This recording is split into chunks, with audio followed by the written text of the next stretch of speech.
नमस्कार, स्वागत है आपका। आप देख रहे हैं जेएनएन न्यूज़ में राजेश्वर चौहान।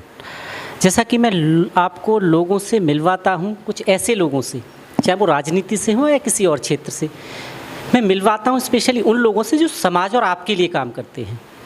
क्योंकि लोग जो हैं वो डिपेंड होते हैं कुछ उन लोगों पर जो उनकी सुनते हैं।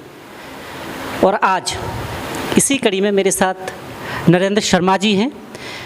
बाकी मैं चाहता हूं कि खुद वो अपने बारे में बताएं थोड़े से शब्दों में। बहुत बहुत स्वागत है सर आपका जेएनएन न्यूज़ पर। दोस्तों, साथियों, मैं नरेंद्र शर्मा, गांधीनगर विधानसभा, दिल्ली। 15 अगस्त की बहुत बहुत सबको शुभकामनाएं, पूरे देश पूरे विश्व को। साथियों, मैं आम आदमी पार्टी से 3 साल से जुड़ा हुआ हूं और जो केजरीवाल जी की नीति है, जो उनकी टीम, जो उनका मंत्रिमंडल है और जो उनके कार्यकर्ताओं का काम देखने के बाद, उनसे पहले भी हम ये वॉच करा करते थे कि केजरीवाल जी को हम देखें, ये कैसे व्यक्ति हैं, क्या काम कर रहे हैं। लेकिन मन में एक लालसा थी कि हम दूसरी पार्टियों में थे, वर्चस्व थे और पीढ़ी दर पीढ़ी से चले आ रहे थे। लेकिन एक मन था, एक इच्छा थी कि एक व्यक्ति को चांस मिलना चाहिए, देश के लिए मिलना चाहिए। क्योंकि हम देख रहे थे कि जिस पार्टी में हमें, वो सब खत्म होता जा रहा है, जो वर्चस्व था सब खत्म हो रहा है। कोई समाज में काम नहीं, कोई कुछ नहीं, लड़ाइयों के सिवा कुछ नहीं था। हमारा एक मन था कि एक ऐसे व्यक्ति जो पढ़ा लिखा व्यक्ति है, जो देश चलाने की क्षमता रखता है और दिल्ली चला रहा है, तो हम भी उनके साथ बहती गंगा में अगर हमें हाथ धोने का मौका मिला, नहाने का मौका मिला, तो केजरीवाल जी का धन्यवाद, उनकी टीम का धन्यवाद कि हमें मौका दिया और हम उनके साथ जुड़े। शर्मा जी, एक और चीज़ है, आम आदमी पार्टी एक ऐसी पार्टी है जो अगर आज़ादी के बाद की बात करें तो सबसे बड़े आंदोलन से पार्टी निकली है। कहा यह भी जा रहा था उस वक्त कि इस इतना बड़ा आंदोलन जो आज की जनरेशन है शायद उसने नहीं देखा। आप इससे कैसे देखते हैं? साथियों, एक ज्वालामुखी की तरह एक आक्रोश एक देश में था कि जब देश गुलाम था, फिर आज़ाद हुआ, उसके बाद क्या स्थितियां देश की रहीं। जिस तेज़ी से देश को तरक्की करनी चाहिए थी, जिस वर्चस्व से तरक्की करनी चाहिए थी, वो तरक्कियां नहीं हुई। आपस में बंदर बाट रहा, पैसों का, धन दौलत का, भ्रष्टाचार का, जो आज तक चला आ रहा था। तो जो युवा पीढ़ी, हमारे पुराने बुजुर्ग जो आज भी हैं, उन्होंने, जिन्होंने देश देखा या पिताजी से कहानियां सुनी या देश आज़ादी की हमने तकलीफ़ें और बलिदान दिए, जिस देश को इतनी रफ्तार से बढ़ना चाहिए था, वो भ्रष्टाचार के कारण नहीं बढ़ा। पर यहाँ मैं एक चीज़ आपसे पूछना चाहता हूँ, कभी कभी मन में ये नहीं आता कि कभी कभी कांग्रेस पार्टी को धन्यवाद देना चाहिए? वो इसलिए कह रहा हूँ मैं क्योंकि आम आदमी पार्टी खड़े करने में कांग्रेस का बहुत बड़ा योगदान रहा है। अगर आपको याद हो, उस वक्त के केंद्रीय मंत्री जब धरना चल रहा था या आंदोलन चल रहा था, तो वो अरविंद और आपकी पार्टी के जितने भी लोग थे, उनका सिर्फ एक डिमांड थी कि लोकपाल चाहिए। पर जो उस वक्त सत्ता में लोग थे वो कहते थे भाई इलेक्शन लड़ लो और ले लो। क्योंकि इस तरह के कटाक्ष से कहीं ना कहीं आप लोगों में एक ऊर्जा भरी कि चलो हम इलेक्शन ही लड़ लेते हैं। तो इस नाते कांग्रेस को धन्यवाद तो बनता है देना। साहब, सल्यूट कांग्रेस को। 70 साल में राज करने के बाद धन्यवाद तो बिल्कुल बनता है। जो धन्यवाद का समीकरण ये था कि भ्रष्टाचार और बहुत सारी पॉलिसी जो लैप्स हो गई। अब एक विधायक को क्षेत्र के लिए पैसा मिलता है कि आपने नाली, गली, सड़कें, लाइट, ये सब कुछ करना है, आपको 2 करोड़ 3 करोड़ रुपया दिया जाता है सालाना। तो साहब, वो तो उसे लगाना पड़ेगा। जो देश के बड़े प्रधानमंत्री या लीडर हैं, उन्हें तो लगाना पड़ेगा ही। लेकिन जिस रफ्तार से लगाना था, नहीं लगा। जो देश को हमें सोने की चिड़िया थी।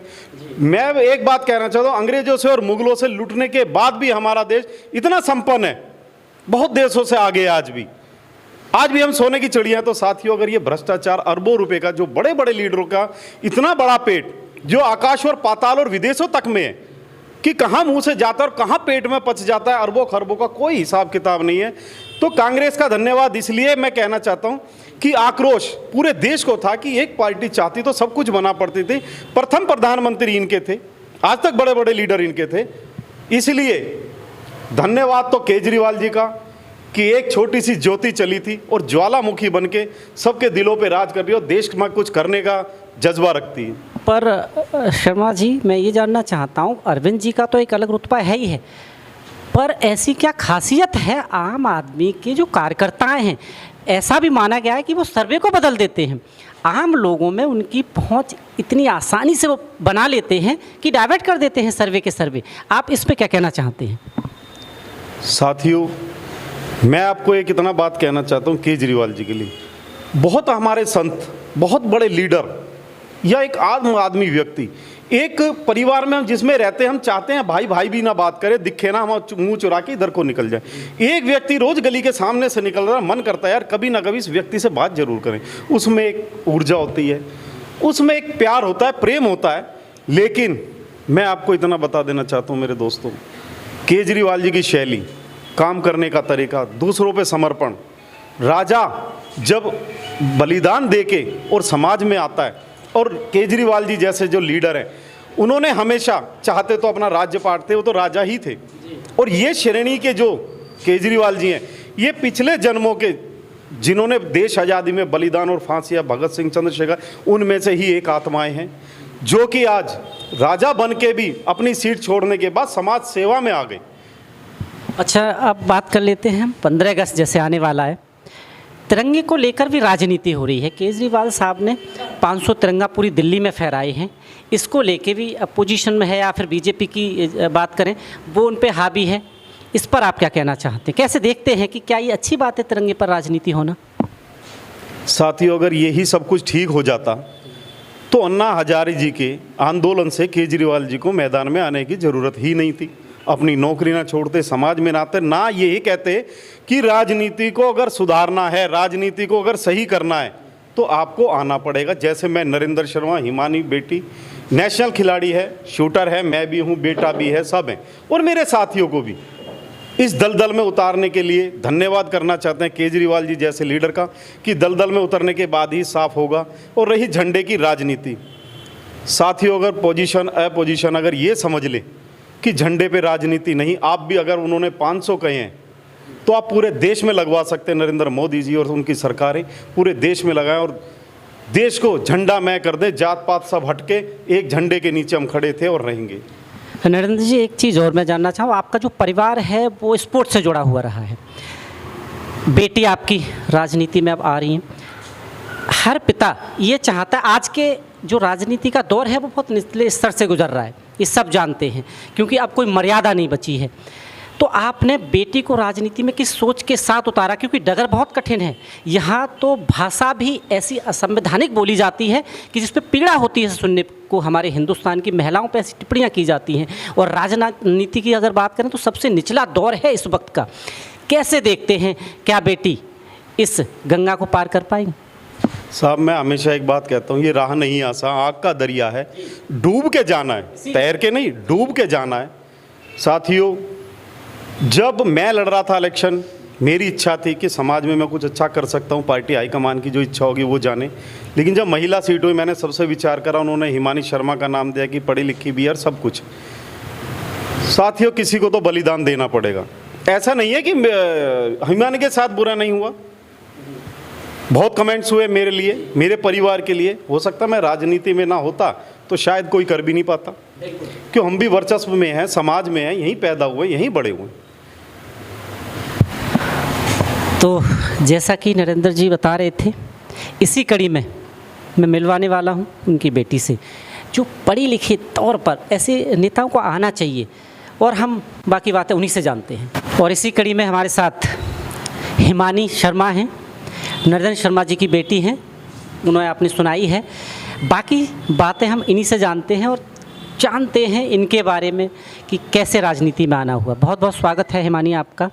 नमस्कार आप सभी को। सबसे पहले 15 अगस्त की सभी को बहुत बहुत शुभकामनाएं, पूरे देश को शुभकामनाएं। ये हमारे देश का त्यौहार है जो कि सभी के लिए खुशहाली लाए सभी के जीवन में। और मैं हिमानी शर्मा, मैं एक नेशनल प्लेयर हूँ, राइफ़ल शूटर हूँ, और इस वक्त मैं आम आदमी पार्टी हमारे केजरीवाल जी से जुड़ी हुई हूँ, और उन्हीं की नीतियों पे, अपने पिताश्री की नीतियों पे ही चल रहे हैं समाज सेवा के लिए, और इसी में हम चाहते हैं कि आगे बढ़े। तो मेरा यही काम है, और अभी इसी से यही मेरी आगे आगे पहचान है कि मैं अपने देश की, अपने दिल्ली की पहचान और इसकी जो भी जिम्मेदारियां वो पूरी करूं।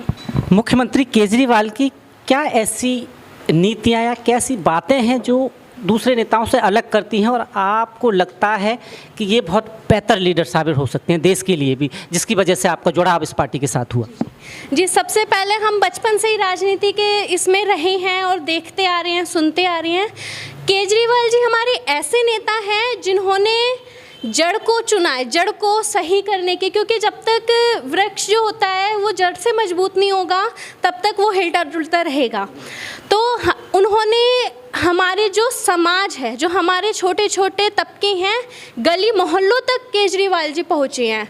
और जो उन्होंने, जो उनकी पॉलिसी हैं, जो उन्होंने दिल्ली में काम किया है, शायद ही किसी भी नेता ने वो सोचा भी होगा जो काम किया है। पहले सबसे टॉप काम जो मेरे को सबसे पहले मैंने सुना था वो थे फरिश्ते योजना, जो कि शायद ही पूरे देश में किसी ने सोची भी होगी और लोग डरते भी थे पहले, जो आज खुद जाके लोगों की मदद करते हैं। और ऐसे ही बहुत काम है जो दिल्ली वासी खुद खुश होकर केजरीवाल जी को चुनते हैं। तो हम तो बिल्कुल चुनेंगे और हम चाहते हैं कि जो भी हमारे नेता हों, जो भी हमारे कार्यकर्ता हों, सब इसी सोच पे, इसी काम पे चले कि हमारी दिल्ली, हमारे भारत में ऐसे काम हो जो प्रगति के दौर को आगे ले जाए। पर केजरीवाल साहब पर आरोप भी बहुत लगते हैं। जब इन आरोपों का आप सुनती हैं, इन आरोपों के कुछ तो अभी जैसे बात चल रही थी कि रेवड़ी वाले का आरोप लगे, इसे आप अपने लेवल पे, क्योंकि आप पढ़ी लिखी हैं, आप स्पोर्ट्स से जुड़ी हैं, तो मैं इसलिए आपसे जानना चाहता हूँ, यूथ हैं आप, इसे आप कैसे देखती कि बाकी रेवड़ी बांट रहे हैं? जी, पहले तो आरोप, जब कोई अच्छा काम करता है तो आरोप लगने जायज़ हैं, क्योंकि उससे पता ही नहीं, अगर आरोप नहीं लगेंगे तो पता ही नहीं चलेगा कोई विरोध में है भी, हम किससे लड़ रहे हैं। क्योंकि हम गलतियों से, हम बुराइयों से लड़ रहे हैं एक तरह से, और हम देश को चाहते हैं कि, और रेवड़ियाँ बांट रहे हैं, ये तो अगर हम सही सोच रखते हैं तो हम ये सोचेंगे कि ये भी एक सेवा है और यह हमारे देश के लिए, हमारे लोगों के लिए एक मिठास पहुंचाना है। तो इसमें हम कुछ नहीं कह सकते, क्योंकि सोच का फ़र्क होता है कि आप क्या कर रहे हैं। हम एक काम करते हैं, उसको दो लोग अलग अलग देखते हैं, अलग अलग सोचे हैं, तो उस तरह से सोचा जाता है। आप नेशनल शूटर रही हैं, राजनीति और स्पोर्ट की शूटिंग की बात करें तो कितना अंतर देखती हैं? क्योंकि देखा ये गया है, पॉलिटिक्स तो वहाँ भी है, उस पॉलिटिक्स से ये पॉलिटिक्स कितनी भिन्न है? बहुत भिन्न है, क्योंकि स्पोर्ट्स में हमें जी जोड़ मेहनत करनी पड़ती है। पहले हम शुरू करते हैं अपने लिए खेलना, फिर वो धीरे धीरे देश के लिए हो जाता है, और जब हमारा नाम कि ये भारत के स्पोर्ट्स खिलाड़ी हैं तो एक अलग लेवल होता है। और जब राजनीति होती है, दलदल तो है ही, लेकिन खुशी इस बात की है कि हमें इसमें भी अपने तिरंगे का नाम के लिए, अपने देश के नाम के लिए, और ख़ासकर अपनी दिल्ली के नाम के लिए काम करना पड़ रहा है। हम वहाँ सिर्फ देश का नाम करते, अब यहाँ हम हर इंसान का, जो हमारे गली मोहल्ला समाज, हमारे छोटे बड़े सभी व्यक्तियों के लिए जो हम काम कर रहे हैं, और तो इस चीज़ की खुशी है। दोनों चीज़ अलग होके लेकिन जुड़ाव सिर्फ तिरंगे तक जाता है। जब आप कभी कैंपिंग में जाती हैं, क्योंकि वहाँ अलग अलग सोच के लोग मिलते हैं, कभी ऐसा दौर भी आता होगा, ऐसा लगता है कि शायद गलत राह चुन लिया आपने? क्योंकि महिलाएं को लेकर हमारे देश में आज भी भद्दे भद्दे कमेंट किए जाते हैं, जिससे आप रूबरू होती होंगी, तो अपने मनोबल को कैसे ऊंचा रखती हैं आप उस वक्त? क्योंकि आप जो कहेंगी वो हो सकता है आने वाली जो पीढ़ी है, जो औरतें हैं, उन्हें कुछ सीख मिले इससे, कि कभी कभी देखा गया है किसी ने कुछ गलत कमेंट कर दिए तो वो टूट जाती हैं। इस बारे में क्या कहेंगी? देखिए, एक राह जब चुनी जाती है, जैसे मैं खुद एक स्पोर्ट्स पर्सन हूँ, मेरा टारगेट है इंटरनेशनल। अब मुझे इंटरनेशनल के लिए सिर्फ मेहनत करनी है, मेरा फोकस सिर्फ इंटरनेशनल है, मेरा तिरंगा है, मेरे नाम के आगे भारत है। और मुझे मुश्किलें आती है क्योंकि मेहनत करते हैं, शरीर टूटता है, रातों नींद उड़ जाती है, कभी कभी हम जो शूट करते हैं वो टारगेट से बाहर जाते हैं तो तकलीफ़ होती है, अगर हम मैच 1-2 पॉइंट से हार गए तो तकलीफ़ होती है।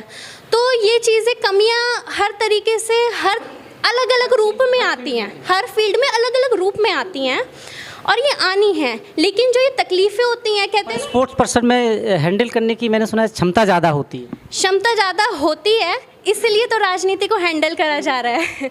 लेकिन बस यही है कि जो हमारी हार होती है, जो हमारे कमेंट्स होते हैं, जो गलत बातें होती हैं, मैं हमारे देश की महिलाओं से, लड़कियों से यही कहना चाहती हूँ, ये कमेंट्स आपको तोड़ने के लिए नहीं होते, आपकी पावर को इस कमेंट से आप बढ़ाएं, अपने देश के लिए, अपने परिवार के लिए, अपने लोगों के लिए इसे बढ़ाएं, इसे तोड़ने के लिए अपने आप को तोड़े नहीं।